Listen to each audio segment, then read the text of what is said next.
আসসালামু আলাইকুম। দেশে বৈদেশিক মুদ্রা রিজার্ভ কমে ১৯ বিলিয়নের ঘরে চলে এসেছে।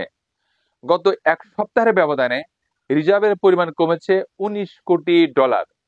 গত ৯ জানুয়ারি আকুর মাধ্যমে নভেম্বর এবং ডিসেম্বরের আমদানি পণ্যের বিল বাবদ ১৬৭ কোটি ডলার বিল পরিশোধ করতে হয়েছে।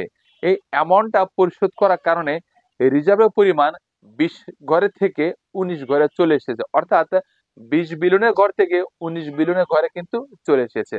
মানে আইএমএফ এর তথ্য অনুযায়ী ২২ জানুয়ারি পর্যন্ত দেশে বৈদেশিক মুদ্রার রিজার্ভ রয়েছে ১৯.৯৩ বিলিয়ন ডলার।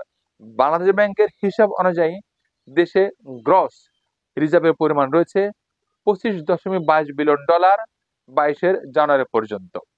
যাক, এটা ছিল ছোট্ট পর্ব। ভালো লাগলে অবশ্যই চ্যানেলটা সাবস্ক্রাইব করবেন, সেই সাথে লাইক কমেন্ট শেয়ার দিতে ভুলবেন না এবং ব্যাংকিং অ্যাক্টিভিটি জানার জন্য মাল্টিব্যাংক চ্যানেলটা পাশেই থাকুন।